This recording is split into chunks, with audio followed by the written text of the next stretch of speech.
Today, I will explore how attackers can exploit vulnerabilities in web caches to steal sensitive information. I will start by understanding what web cache deception is, and then dive into practical techniques to detect and exploit these vulnerabilities using Portswigger Labs. By the end of this video, you will have a clear understanding of how to identify and exploit this attack. Web caches is a system that sits between the origin server and the user. Its main job is to make websites load faster by storing copies of static resources like images, CSS files, and JavaScript. When a user requests something, the cache first checks if it already has a copy. If it does, it serves that copy directly to the user. If it doesn't, it forwards the request to the origin server, stores the response, and then delivers to the user. This process is especially important in modern web applications where CDNs, or content delivery networks, use distributed servers around the world to deliver content faster. However, if caches are not configured properly, they can become a security risk, which is I will explain in this video. Cache keys. To decide whether to serve a cached response, the cache uses something called a cache key. A cache key is generated from elements of the HTTP request, such as the URL path, carry parameters, headers, and content type too. If the user key of a new request matches a previous one, the cache serves the stored response. This mechanism is crucial for both performance and security. However, attackers can manipulate cache keys to deceive the cache into storing sensitive information.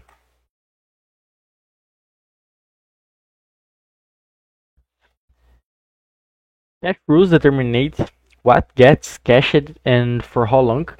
These rules are often set up to store static resources like CSS, images, and JavaScript, which don't change frequently. Common cache rules include static file extension rules, static directory rules, and file name rules. And attackers can exploit these rules to trick the cache into storing dynamic key or sensitive content. Constructing a web cache deception attack involves 3 key steps. The first is identify a target endpoint. You need to look for endpoints that return dynamic or sensitive information, such as user profiles. Find discrepancies. You need to identify differences in how cache and the origin server parsed URL paths.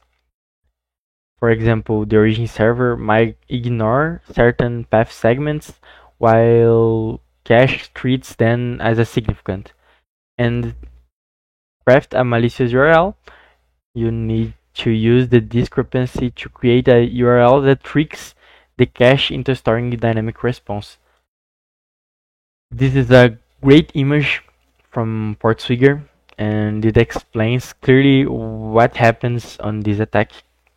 So first, the attacker sends a malicious URL, the victim access.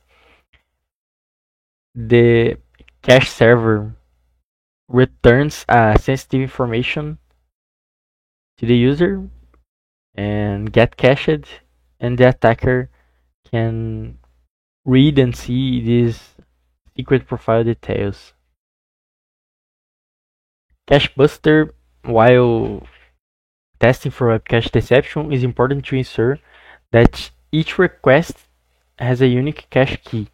Otherwise, you might get cached response, which can interfere in your testing. This is where a cachebuster comes in, and a cachebuster is a unique carry parameter added to each request to randomize the requests like this, made them different, and inserting each request has a unique cache key. To detect whether a response was served from a cache, we can analyze the HTTP response headers. These headers provide valuable information about how the content was delivered, whether it was retrieved directly from a cache or had to be fetched from the origin server. One of the most common headers for this analysis is xcache, which indicates whether the response has a hit, indicates served from the cache, or a miss, served from the origin server. Additionally, headers like vary, cache control, expires can also suggest whether a resource is cacheable. We have these two variants of a cache header too, and let's exploit static extension cache rules. To exploit this for static extensions like CSS, JS, PNG, URLs containing these extensions may return dynamic content, but the cache treats them as static files storing sensitive data. For example, this request to a user profile might return the user's profile dynamic content due to a discrepancy on how the origin server and the cache process the request. This occurs because in REST-style APIs, the URL path does not reflect the physical file structure. So the origin server interprets the static extension, like CSS, as an insignificant parameter and ignores it, returning dynamic content. And the cache server, using traditional mapping, treats the URL as a request for static file and stores the response. This mismatch allows dynamic data to be cached as a static, creating this type of vulnerability. And now you have learned how this attack works, let's dive into the first lab from Portsfigure. The challenge of this lab is to obtain another user's API key by exploiting path mapping for web cache deception. So to do this, I can log into the user winner's account using these credentials. So let's start the lab. Just so you know, I'm using the Burp Suite browser to intercept the requests during the video. And with the lab started, I will log into my account. And with winner Peter Creds. Once authenticated on my account, I can see the API key. The goal is to view another user's API key, so I will intercept this request with burp.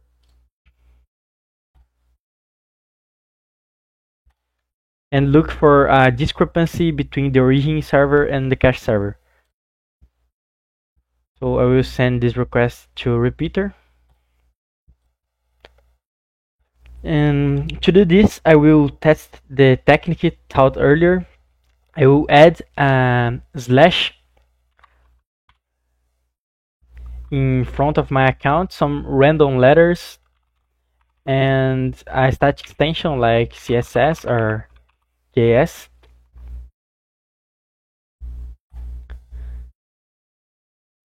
And in the response of this request, we see that the xcache header has the attribute miss, indicating that the request was sent directly to the origin server.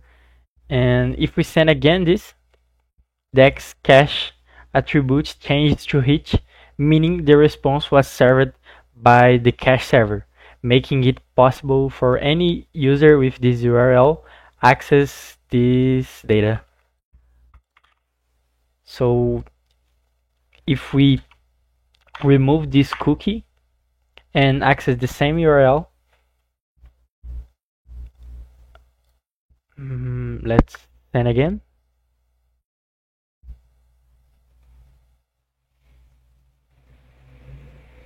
Oh, I forgot to drop the interception.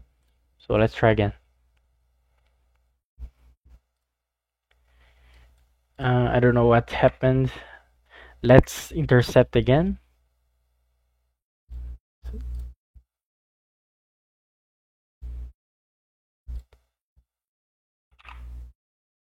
Okay. I will test again and send the request. Now the Xcache changed to Hitch, and now I can access the same URL with an unauthenticated user.css, and I can see the API key of winner user. So now that we know how to use path mapping for web cache deception, we can go to this exploit server and redirect. We can redirect the user. I don't know, I forgot about the name. The Carlos user to the malicious URL. So this, I will use JavaScript and document.location property,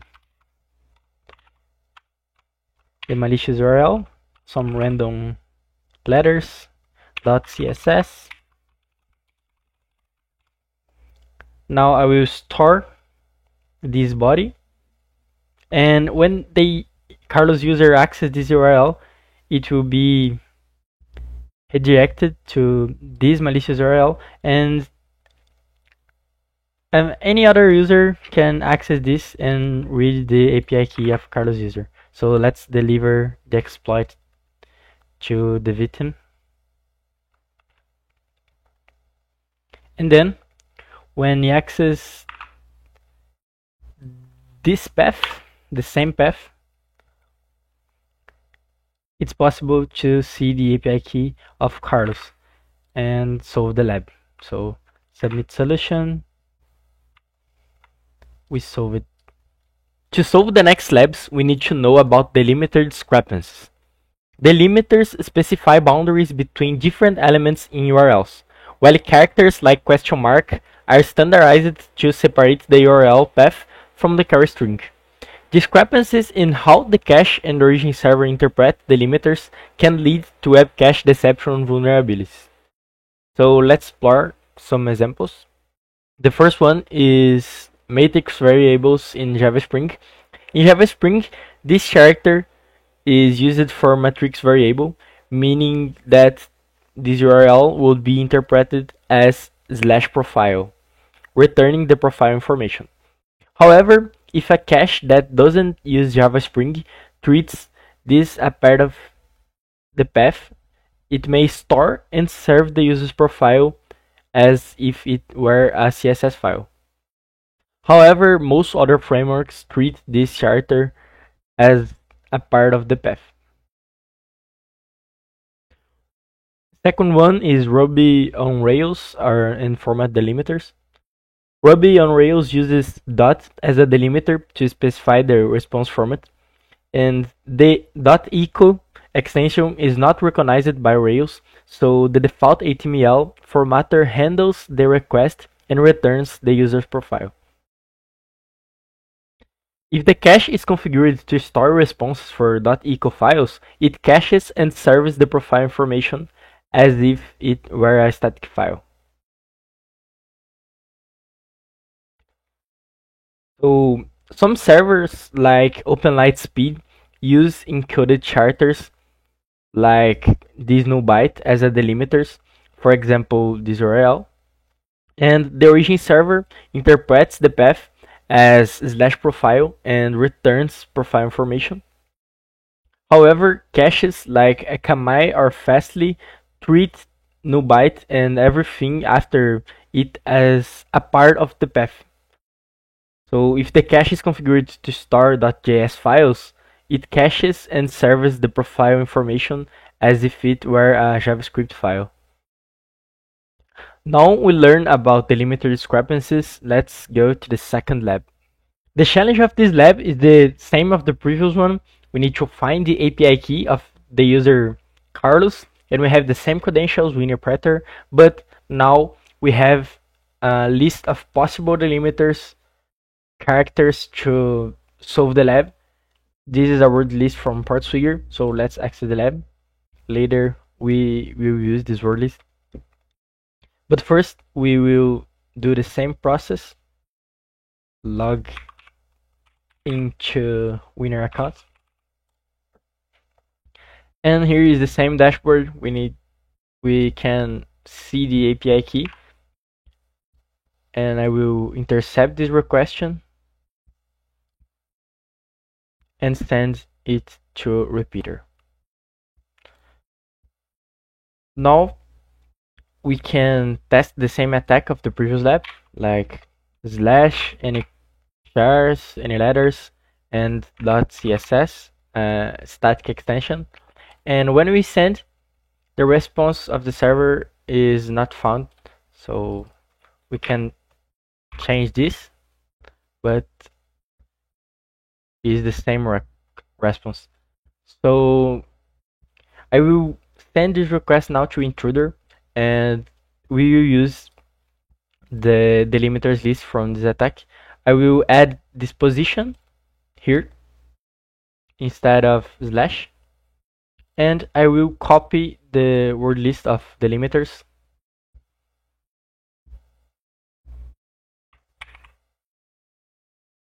I will paste into the payloads of sniper attack to intruder, and I need to remove this URL encode because maybe the attack will not work because of this. So let's disable and start the attack. We can filter a different response in status code session, or length, a different length. Here we found some different status code and length with these two characters. So let's analyze this one first. The response doesn't have the Xcache header, but with this payload we can find the Xcache header with miss, and if we send this request to repeater and send again, the Xcache attribute changed to hit, so this is a cached response. And if we do the same process of the previous lab, like removing the cook session and access the same URL, we can see the API key of winner user. So this is the attack. We can use the same URL, this delimiter, and go to exploit server and do the same attack, like changing the body with JavaScript document.location. I will copy the URL of my account, and when Carlos user access this URL, he will be redirected to this URL, and I will get the API key of Carlos. So I will change this. Oh, it's a wrong endpoint. Look, my account, it's repeated. Now I will deliver. Copy the URL and access without any cookie. Okay, Xcache attribute is hit, and we can find the API key of Carlos and solve the lab. To solve the next labs, we need to know how to exploit static directory cache rules. And it is common practice for web servers to store static resources and specific directories like static, acted, scripts, and normalization standardizes URL paths by decoding characters and resolving dot segments, but different parsers handle this process in varying ways. If the origin servers decode %2f/, and resolves.segment, it interprets this URL as /profile returning profile information. However, if the cache server doesn't normalize the path, it may store this entire URL as a static resource, potentially exposing sensitive data. And to exploit this discrepancy, an attacker encodes .segments to prevent the victim browsers from resolving them before sending the request, and serving the payload is processed differently by the cache and the origin server. And to test how the origin server normalizes the URL path, send the request to a non-cacheable resource like profile dynamic content using a path transversal payload with an arbitrary director at the beginning of the path.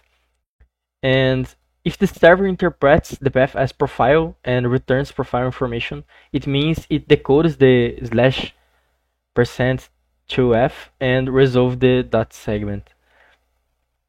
And if it returns an error, the server might not be normalizing these charters. To detect normalization by the cache server, you will need first to find static directory prefixes and cached responses. You can use Burp Suite HTTP history, and when you found a request, you can resend this and identify if it's being cached.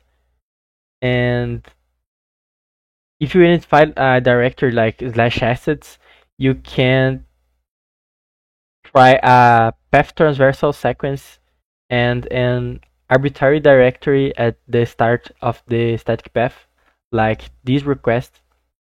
And if you identified /assets/js let's doccheck.js, you will do something like this. And if the response remains cached, the cache likely normalizes the path to the original path, this path to this. And if the response is no longer cached, it means the cache doesn't normalize the path before mapping it to the endpoint, indicating a cache rule based on /assets prefix. Note that if the response is still cached, this confirms the rule is based on /assets prefix. So now you learned about these normalizations by the origin and cache servers, we can jump into the practical labs. Now let's exploit origin server normalization for web cache deception. So the goal of the lab is the same. Find the API key of the user Carlos. Let's access the lab. Log into my account and the same dashboard.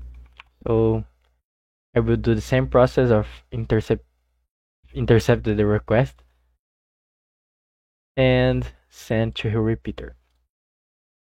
Okay, now the first thing we need to do is to identify static directors, and we have some.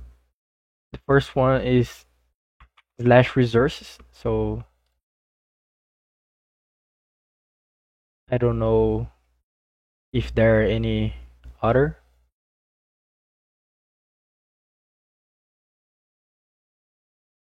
I just find the /resources directory static, so I will test with this directory. And we have a dynamic route, my account. So this is not a static route, so it's a good route to test. I will put resources, a static directory, and .segmentation %2f to test origin server normalization. And we got not found. Maybe if we encode this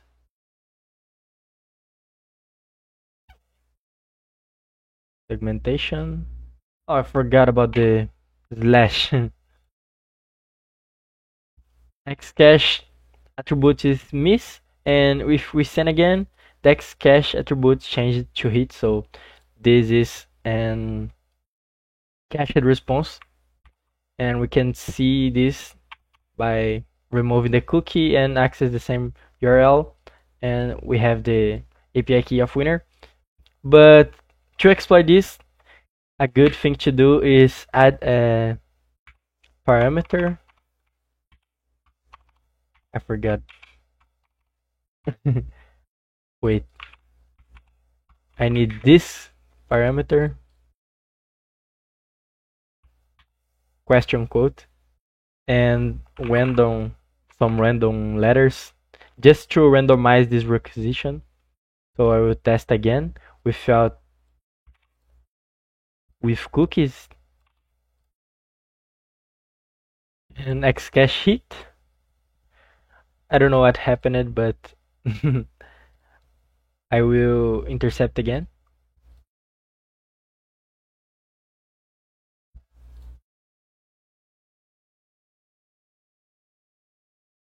Send it to repeater and test the same URL. Okay, Xcache miss and Xcache hit. Now remove the cookie. Okay, we got it. So now we just need to exploit. Just need to go to the exploit server and send the malicious URL to Carlos. I will do the same document.location with JavaScript. We'll change these last letters and we will add the entire URL. Nice. I will copy this URL and deliver exploit to victim. Now when I access it,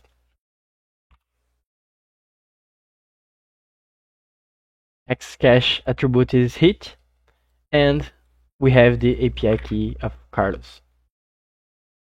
So let's submit and solve the lab. Now I will exploit cache server normalization for web cache deception, and the goal of this lab is the same of the previous one, and we need to find the API key of the user Carlos. We have the same credentials and we have the same list of possible delimiters. So let's access the lab. Here we can log in to my account, and it's the same target endpoint. We can notice this dashboard has the API key of winner. So the first thing we need to do to exploit cache server normalization is to find path delimiters. So we can send this request to Burp Suite, intercept, and forward to repeater. And here we can test. The first thing is to test the slash, some letters like this, but the response is 404. We can test now some other delimiters like quote mark, and the response was 200, but it's easier to do with intruder, so I will send it to intruder this request, and I will add a position on delimiter. And now I will disable URL encoding and copy the web cache deception word list of Portswigger from Portswigger. I will paste it to payloads, and I will start a sniper attack. The intruder attack just stopped, and here we have some payloads, some different payloads. 4 different payloads, and we found these delimiters, so we can use this. This indicates they are used by the origin server as path delimiters, and now we can investigate in normalization discrepancies. So let's go back to repeater and test some discrepancies. I will test first the origin server normalization. So I can test this by putting random characters and dot segment %2f to return to my account. So if the response is 200, the origin server normalizes, and if is a different response like 404, means that the origin server doesn't normalize this request. So let's try. Okay, so this indicates the origin server doesn't normalize this request. Now we can test the cache server normalization. We can test this by copying some static directory like this resource directory, and then we can put some random letters %2f and the rest of the content.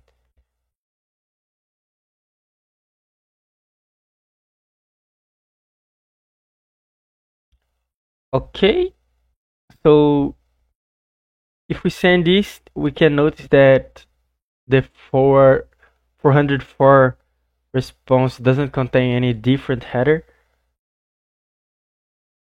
We can test this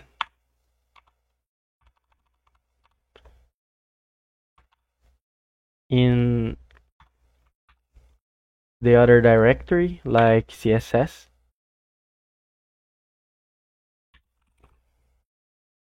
Random letters and going back to CSS.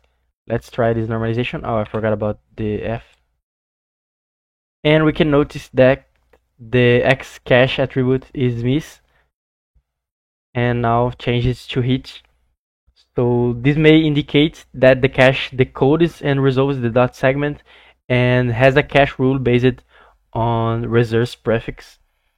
So now we need to confirm this, and we can do another test to confirm, like we can test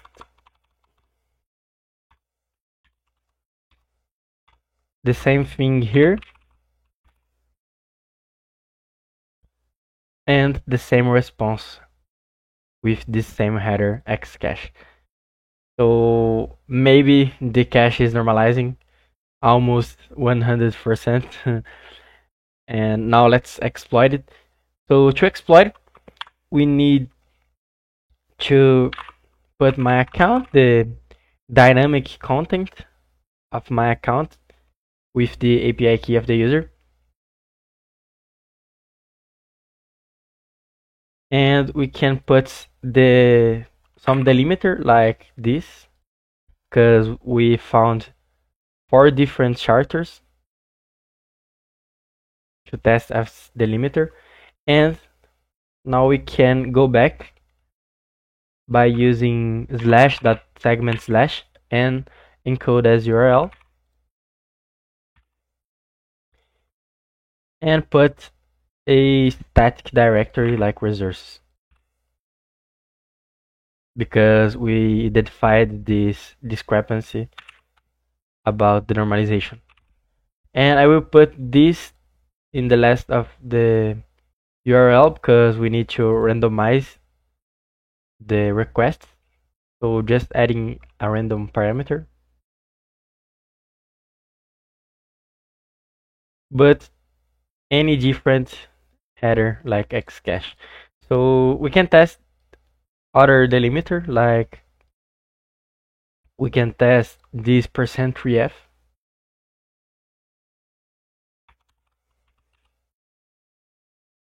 but the same response, we can test %23, and we notice that the xcache attribute is missed, and if we send again, the attribute changes to hit. So this indicates we can take this API key without any cookies, because the cache server is providing the API key of the user. Look, we can get the API key of winner. So this is the exploit, the URL to exploit. So let's go to the exploit server.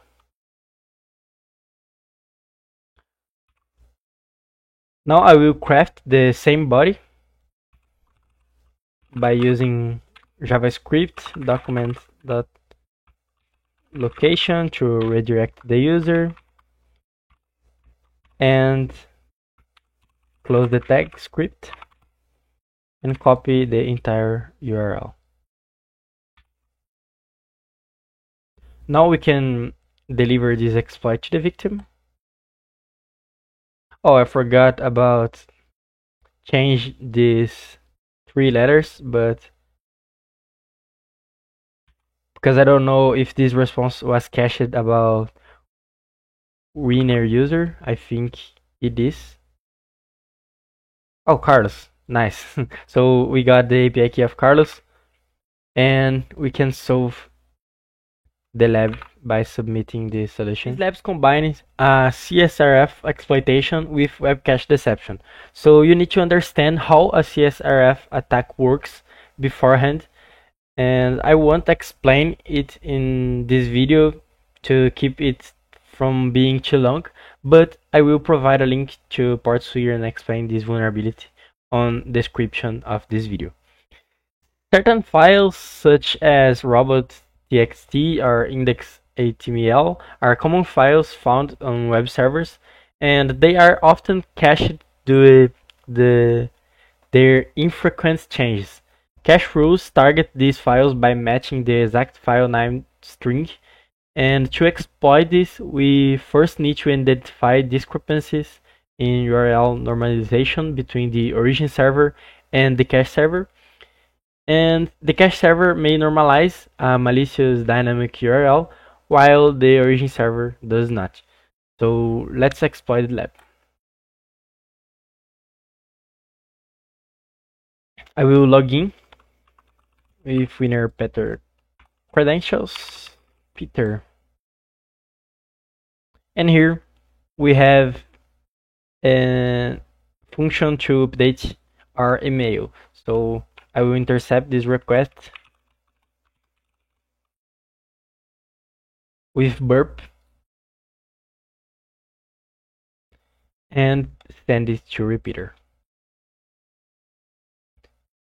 So here we have an CSRF token. So to update the email, and we need to find the CSR. So here to update the email, we need to. So here to update the email, we need to have the CSRF token, and now we need to investigate where is the CSRF token. So let's search it. I will intercept some other requests, like refreshing the page of my account.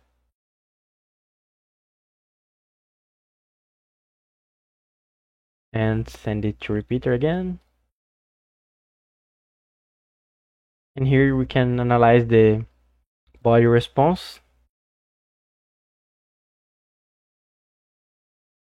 and filter by CSRF. So here is the CSRF of our user. We can send the request again and notice that is the same CSRF token.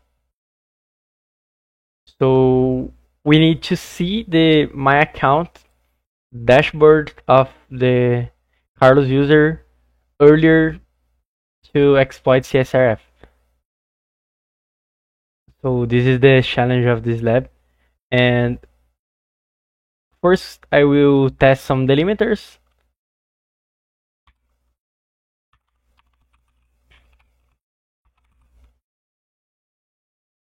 I will fuzz in intruder, adding a position and copying the delimiter list of port trigger, and disable URL encoding and starting a sniper attack. So the intruder attack gives to us two different delimiters, and we can notice that the response doesn't show evidence of caching about these two characters. So okay, we found some delimiters, but we need to test more things like normalization discrepancies, and I will test the origin server normalization by adding these random letters and dot segment %2f to my account, and not found. So this indicates that the origin server doesn't decode or resolve the dot segment to normalize the path. And we can test the resource normalization like in the previous lab. The cache normalization, cache server, sorry.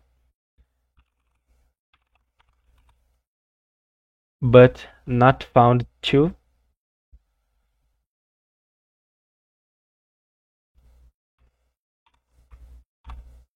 I will test this in this directory too, and not found.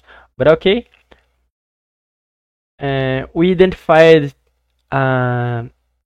We don't identify the normalization about the origin server, but we need to identify a normalization to the cache server, and we can test some static files like index.html,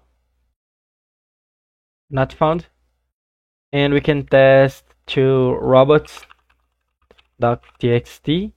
It's a common file and maybe cached, and here we can see the xcache header indicated cache server into my request. So now we need to find a normalization, a discrepancy about the normalization of the origin and cache servers. So we can test this by adding some random letters and %2f,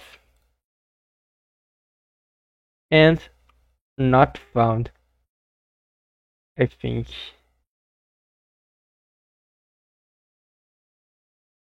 Oh, I forgot about the slash.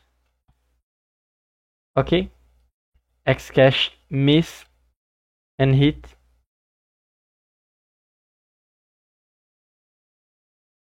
So let's keep testing. Now we can test the delimiters.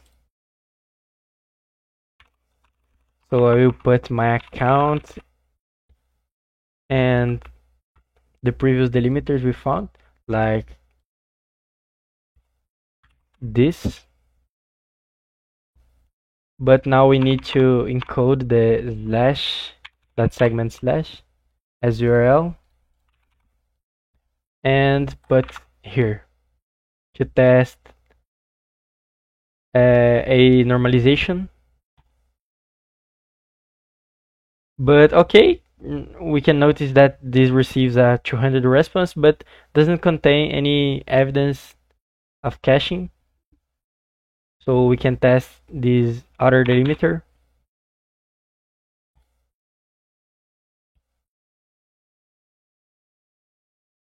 And okay, the same thing. Maybe we can encode this %3b. Oh, it's here. It's two Fs, so I will remove one. And Xcash attribute is miss. And if we send again, Xcash changed to hit. So this indicates that the cache normalized this path to robots.txt and cached the response. And the origin server will interpret this URL to only my account. So we can find the CSRF token to Carlos.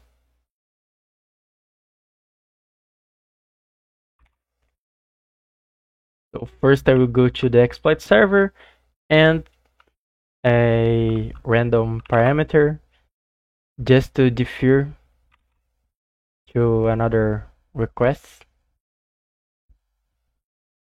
Now I will exit the same URL.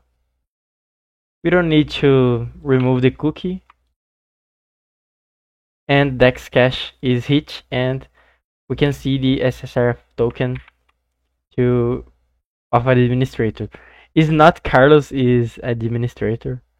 I forgot about this, but here is the CSRF token, and we need to do basically this request, but not us. We need to construct a CSRF exploit. So I used ChatGPT to craft the CSRF poke, CSRF exploit, to change the email of the admin account to admin.com, and I will store this and deliver to the victim. Now we solved the lab. Now we solved all the Portswigger labs. I will present to you my tool to identify this vulnerability called Cache Decep Hound, which successfully detected all the URLs found manually in these Portswigger labs, and I will leave the link in the description in case of you are interested or want to give it a star. And now I encourage you to practice these techniques in Portswigger labs to solidify your understanding. And thank you for watching, and I hope this presentation has been helpful.